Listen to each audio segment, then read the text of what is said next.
Welcome everyone to another edition of Play It Through, and on this edition it's 10-Yard Fight, brought to us by Irem. While it was actually published by Nintendo in America, it was actually made by the same company who made Deadly Towers. It's also a port of an arcade game, and it was also available on the MXX computer systems in Japan. And without a doubt, this is one of the most simplistic football games available on the NES console. So here we go with 10-Yard Fight for the NES. You can play the game 1 or 2 player, and then you select your difficulty. I'll be playing against the Super Bowl team because that's the hardest difficulty available in the game, and once you actually defeat the Super Bowl team, you actually keep playing them over and over again. The game has no end, and no matter how many times you beat the same team, you'll never advance or get an ending to the game. And you gotta admit, the uniforms for the other team are some of the best uniforms you've seen in any football game. Pink jerseys with purple helmets. During kickoffs, the center player always catches the ball, and as you can see, he's the one you control in a 3x3 grid of players.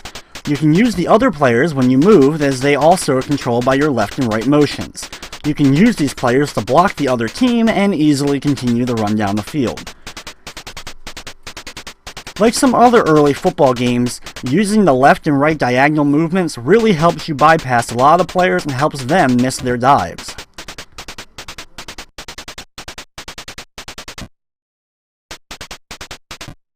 And you can see, even on the hardest difficulty, it was relatively easy for me to run a long distance down the field and score on the opening kickoff of the game. Instead of quarters, the game is broken up into 2 30-minute halves, and the clock is running at all times, even after incomplete passes. For the extra points, you have the ball always on the far right side of the field, and all you have to do is wait for the arrow to go over to the left, press the button, and he'll instantly kick it.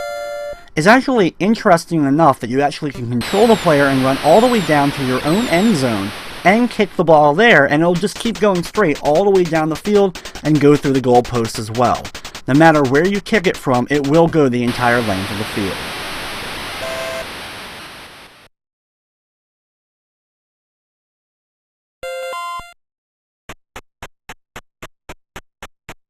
On defense, you get to pick one of 2 players, either the A player or the B player, and then when the play goes, you of course control just that player, while your other defensive people just run aimlessly around.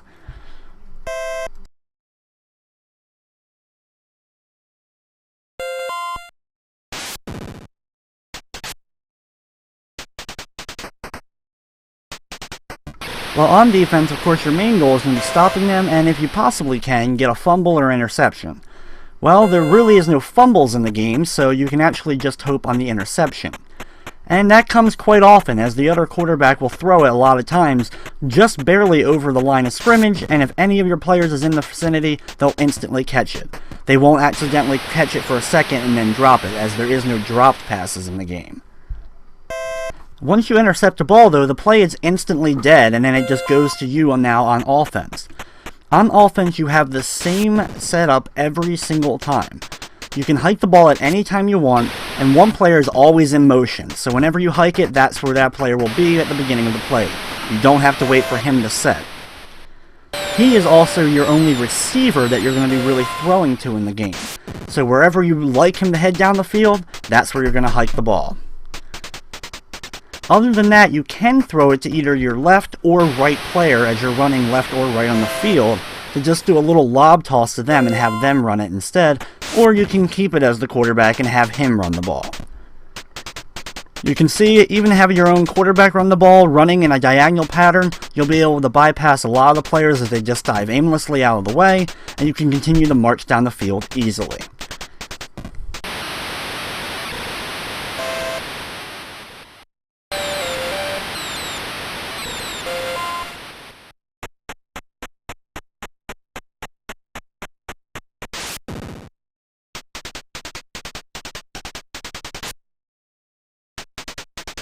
One way I actually enjoy playing the game is just seeing how bad the AI in the other team will actually do when I don't do anything. I'll get a 1 or 2 score lead, and then I'll just let the computer play the rest of the game.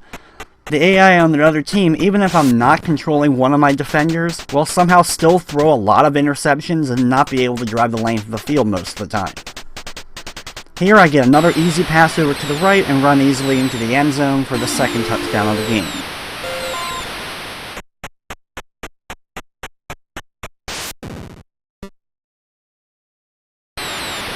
I always found it interesting that Nintendo actually published a couple of Irem's early games and made them look like they're actually Nintendo games, giving them the black box treatment and publishing them. Another game in the series that was also a black box game that came out early in the NES made by this company was Kung Fu.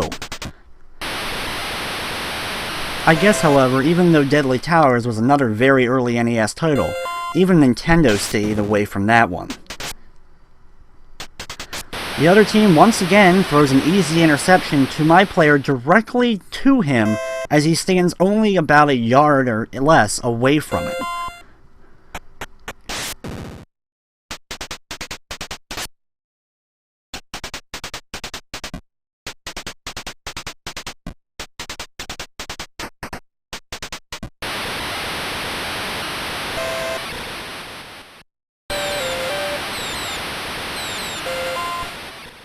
I guess there is some good to the game that they actually got some of the basic rules of football right.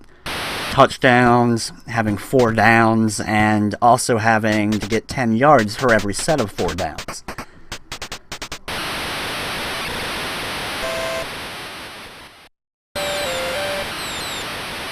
I also find it interesting that this is a Japanese-made American football game.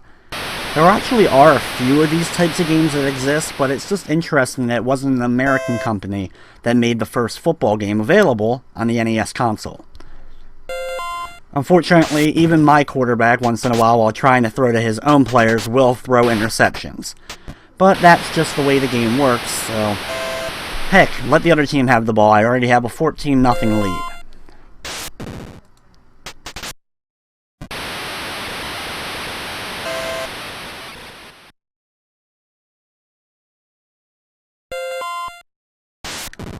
While of course during a normal football game you're not usually going to have music playing during the actual gameplay, but it would have been nice to have at least a little bit more sound in the game. Heck, there's no actual music tracks at all, and there's only a little bit of sounds throughout the entire experience.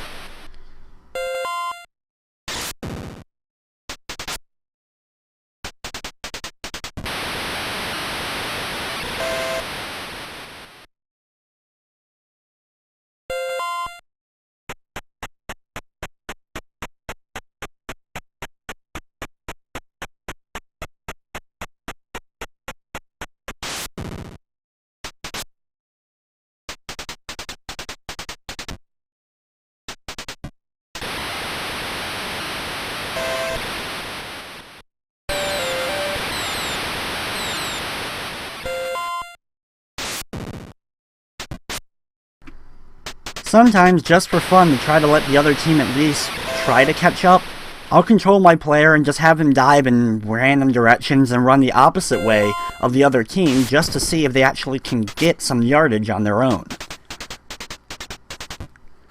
That at least makes the game at least a little bit more interesting overall.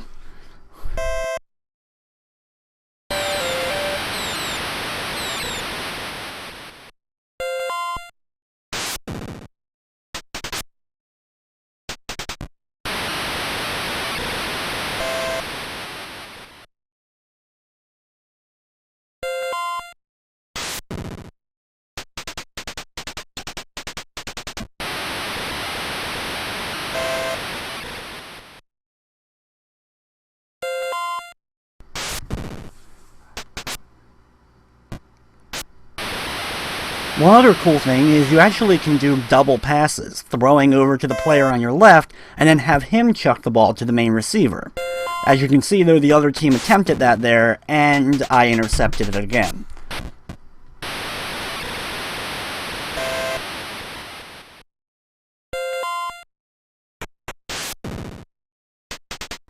One thing kinda cool, at least in the presentation, is the right side of the screen, showing you what down it is and how many more yards. Of course, the clock and the score up top. They also have a nice little grid that shows you each of the yard markers having 20 yards apart from each other, so you can tell exactly where on the field you are and how close you are to your own end zone.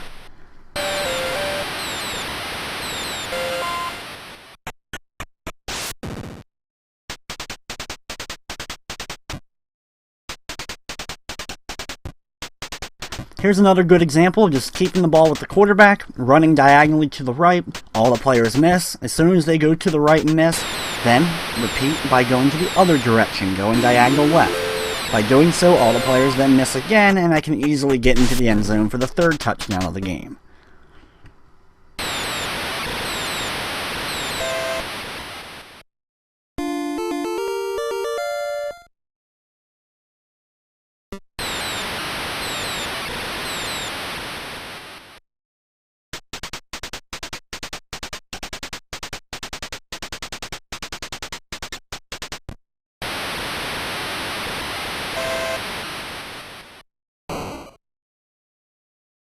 After the greatest halftime show of all time, nothing, you instantly get back on the field and have your team kicking off to the other team.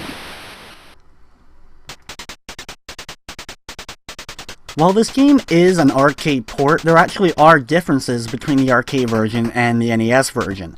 Mainly being that you actually get to play both offense and defense on the NES, whereas in the arcade you only played offense. Another thing is there's the 2-player mode available. However, the 2-player mode on the NES, the second player, actually has the ability to use some of the cheat maneuvers that the other team has to do during the computer matchups. I think one of those is the ability to do that flea flicker move we saw earlier, where he laterals to the other player on his team and then has that player throw it, because I couldn't really seem to pull that off very well when I was controlling the ball.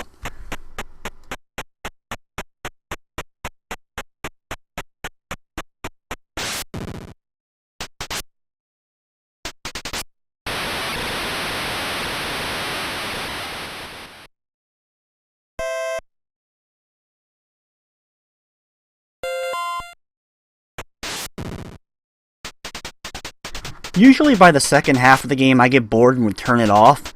However, I guess for purposes I'll actually continue playing the game to really show you what happens when you beat the Super Bowl team, which, like I said before, is nothing other than telling you to play them again pretty much.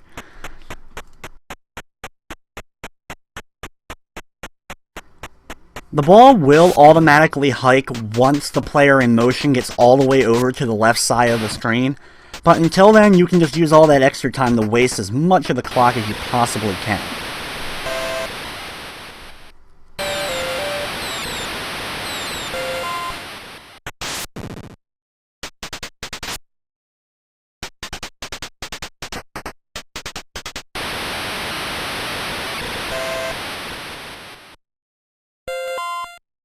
Since you're all probably bored, and I doubt very many people are even watching this video up to this point, I'm just going to dub in some NFL on Fox music and see if that actually makes the game any more interesting.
And while that probably made you guys at least wake up, it really doesn't help. This game still really is the most boring football game probably available to play.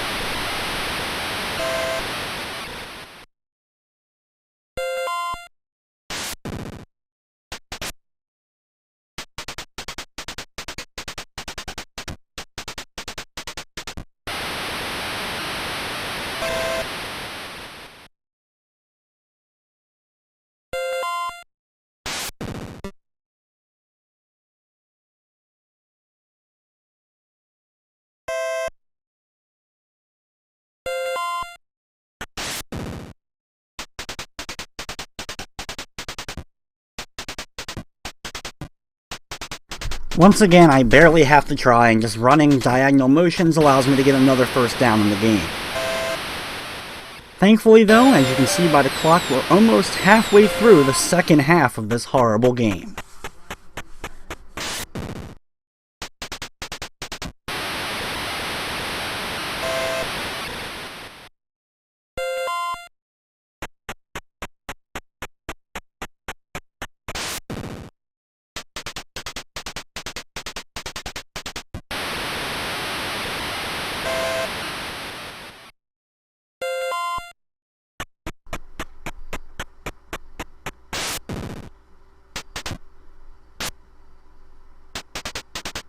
Another easy lateral pass over to the left, and I'm able to gain another 10-15 yards on third down to get another first down.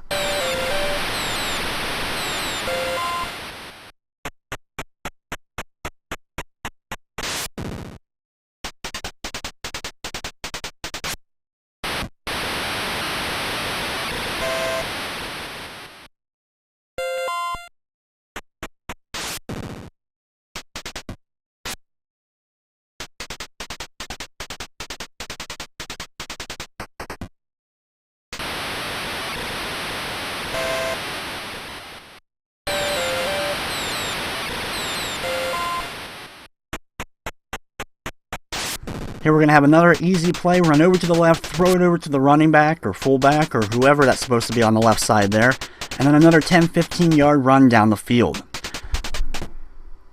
I love it that the other team actually outruns my guy running side by side, and then they just decide to finally turn around and face him and finally tackle him.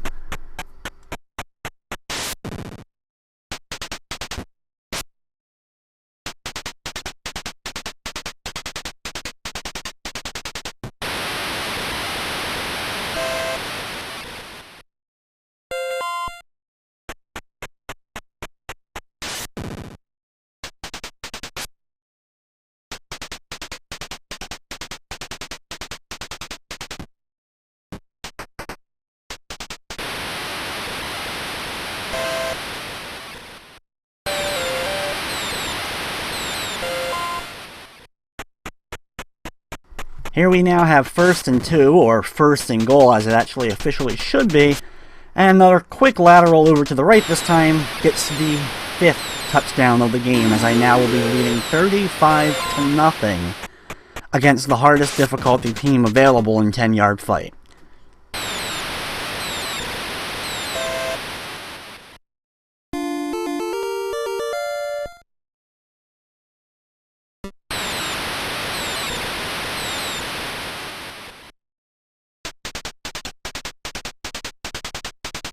I wish the AI was also a little bit better at trying to actually defend their main player. As you can see here, I can always easily go in between either the left and center or the center and right player and get a nice dive in on the guy with the ball.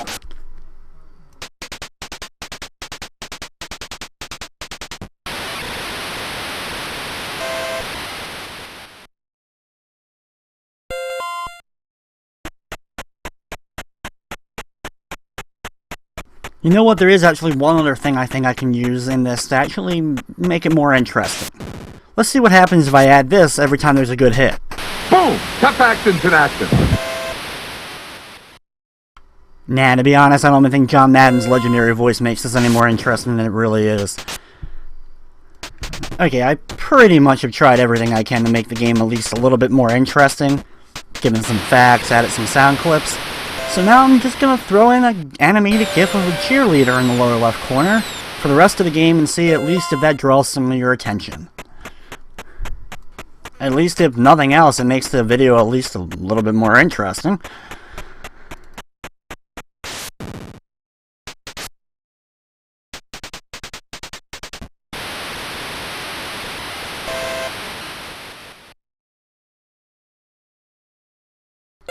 Thankfully, though, we are down to the last 2.5 minutes or so of the game, and the other team has the ball. Maybe we can actually score in the last 2 minutes.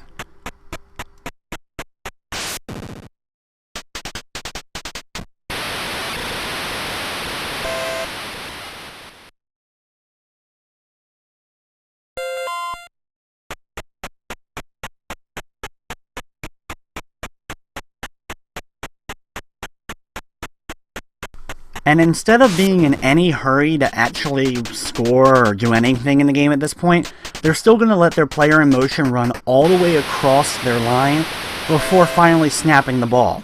By doing so, they waste at least 30 seconds off the clock, and now there's only 19 seconds left in the game and time for one last play. Thank God. And just like all the other plays, the other team really doesn't do much. Thankfully though, the clock has expired, and now you get to see the great win screen. Your score, and it says at the bottom, you're on the way to the Super Bowl. Wait, weren't we already playing the Super Bowl team? Anyway, then it goes to another game where you're playing the same team again. And trust me, I checked. I played that team, beat them, did another one, and another one, and they still didn't actually give me anything else. So anyway, folks, that's going to wrap up this edition of Play It Through. Hopefully you didn't fall asleep. I'd like to thank you for watching, and of course, I hope you enjoyed.